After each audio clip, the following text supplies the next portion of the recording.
Hey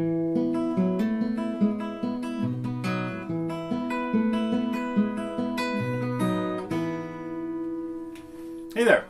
We are going to take a look at a song by one of my favorite songwriters.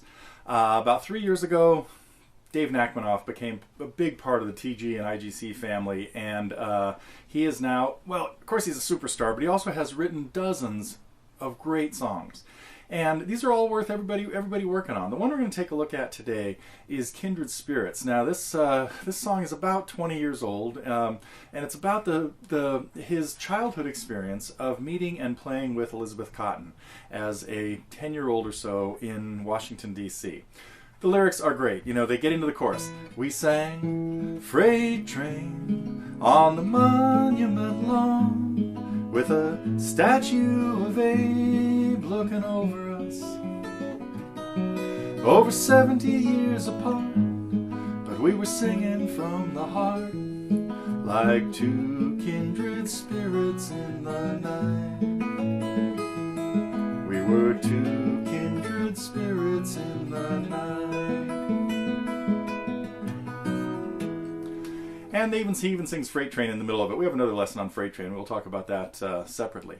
But it's a great example of a logical and easy chord progression, played in the key of C. He capos it up to the 4th fret for his voice, and so we'll look at it up there, because once you get past about the 2nd or 3rd fret, well, every fret on the guitar changes the timbre a little bit of the guitar. And so this C chord up here at the 4th fret, which would of course really be an E chord, we're really in the key of E for piano players and orchestras out there. But it takes on a different character than if we just played it in the key of E down here. He wanted the delicacy of playing in the key of C. Not coincidentally, the key that Libba Cotten plays Freight Train in. Now, she usually has it tuned down, but she's still the fingering works for that.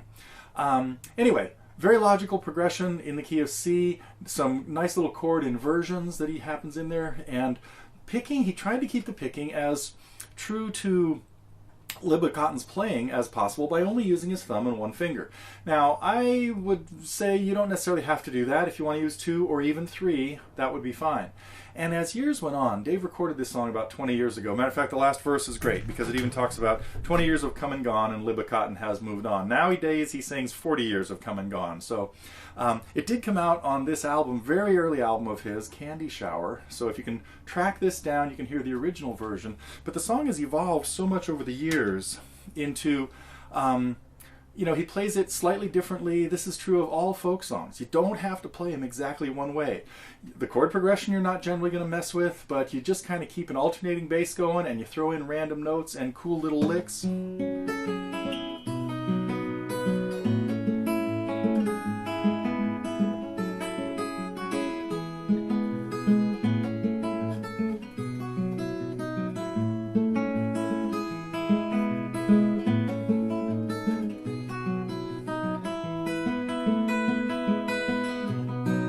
Now we're going to take a look at a lot of the specific things that are really important in this. I do have tablature to it that I wrote out that is kind of a hybrid copy of stuff on the original album and the way he's got a dozen performances of it at YouTube over the years. So I encourage you to check out particularly some of the later ones are closer to what is going on in here. The story, if you're not familiar with it already, is fabulous. That he got a chance to play with her.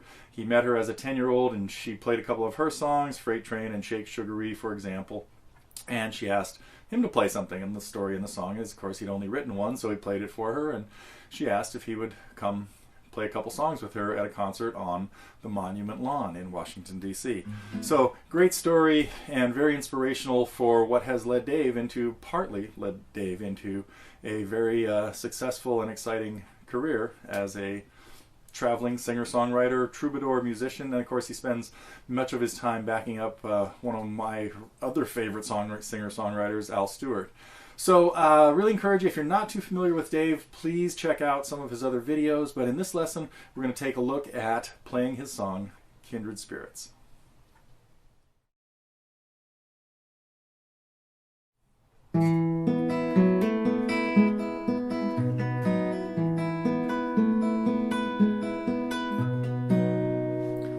Well, there we have the intro, and it's kind of a hybrid intro of what the way it opens on the original album and the way we hear it nowadays. So the important thing about this is really the bass line. And what's happening is we're alternating. The first and third bass notes are playing a little melody going from C to F to E to G. And this is what he keeps doing, sometimes while he's introducing the song. He could be talking for a few minutes about what's going on in the song, and that's what you're going to hear. Now, each of those bass notes has a partner, the open G. So we're really hearing C to G, F to G, E to G, and then G to D. So when we play the F and the E, we of course are playing fourth string in the bass. So the partner note, or the alternating note, has to be the third string. And in the original version, we'd hear hammer-ons on the F and maybe sometimes on the E. Even there.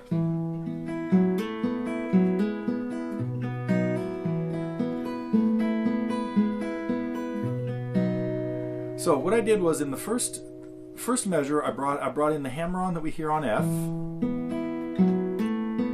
And I've got this high G on, but I'm not even going to need it till later, because in the original studio version, he never even played that string as part of the intro. But as time went on, he varied it and got it a little bit more interesting. So then just to the E in the bass, and just keep alternating to the second string. And we get down to the G. Now this hammer-on onto a C is a more of a later addition, but it's kind of a nice way to kick into the second time around, and then bringing in that high G. And he usually ended these as he was going into a verse with this little move, adding the G and then a pinch with the G and the B, and then most of the verses would start with a pinch on the C chord.